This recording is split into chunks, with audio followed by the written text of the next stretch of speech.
రాష్ట్ర ముఖ్యమంత్రి నారా చంద్రబాబు నాయుడు ఎన్నికల ముందు ఇచ్చిన హామీ మేరకు వాలంటీర్లందరినీ కొనసాగించి 10,000 వేతనాలు చెల్లించాలని ఏపీ గ్రామ వార్డు వాలంటీర్లు ఆందోళనకు దిగారు. శుక్రవారం కాకినాడ కలెక్టరేట్ వద్ద సిఐటియు ఆధ్వర్యంలో ధర్నా నిర్వహించారు. ఈ ధర్నాను ఉద్దేశిస్తూ సిఐటియు జిల్లా ప్రధాన కార్యదర్శి చెక్కల రాజ్ కుమార్, వాలంటీర్ల సంఘం నాయకులు వరుణ్, నందీశ్వరరావులు మాట్లాడుతూ ఎన్నికల ముందు వాలంటీర్లకు ఇచ్చిన హామీ అమలు చేయాలని డిమాండ్ చేస్తున్నామన్నారు.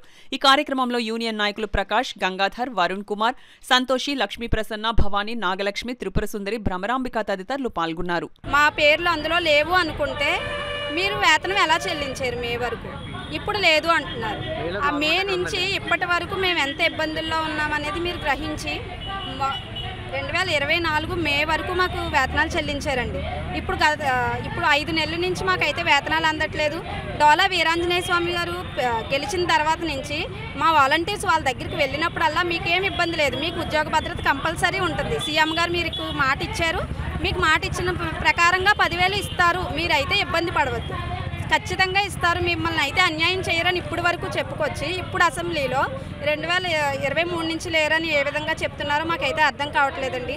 మీరు కొంచెం మాటను వెనక్కి తీసుకొని మా అందరికీ ఉద్యోగ భద్రత కల్పిస్తారని కోరుకుంటున్నారు. వాలంటీర్లు ఎవరో కూడా రాజీనామా చేయొద్దు, వాలంటీర్లు విధుల్లో ఉంటే మిమ్మల్ని గత ప్రభుత్వం అన్యాయం చేస్తూ 5,000 ఇచ్చింది, మేము అధికారంలోకి వస్తే 10,000 వేతనం ఇస్తామని చెప్పడం జరిగింది. వారు అధికారంలోకి వచ్చి 5 నెలలు అవుతున్నా ప్రతి నెల వచ్చే నెలలో చేస్తాం అంటూ చెప్పి 5 నెలల తర్వాత అసెంబ్లీ సాక్షిగా వాలంటీర్లు అసలు 2023 నుంచే వారు జీవోలో లేరు అని చెప్పడం, అబద్ధాలు ప్రచారం చేయడం జరుగుతుంది. ఆ విధంగా కాకుండా మీరు ఇచ్చారన్న 10,000 జీతం కోసం మీకు వాలంటీర్లు అందరూ కూడా మీకు ఎన్నికల్లో మీకు ఓటు వేసి గెలిపించి మీరు ఇప్పుడు మీరు గత ప్రభుత్వం 5,000 వేతనం కూడా మీరు ఇవ్వకుండా వాళ్ళందరినీ కూడా రోడ్డును పడే పరిస్థితి ఏర్పరిచారు. అది కాకుండా మీరు ఇస్తున్న 10,000 వేతనం కల్పించి వాలంటీర్లకు అందరికీ కూడా ఉద్యోగ భద్రత కల్పించి మీరు అందరికీ ఒక దారి చూపిస్తారని కూడా కోరుకుంటూ ఉన్నాం.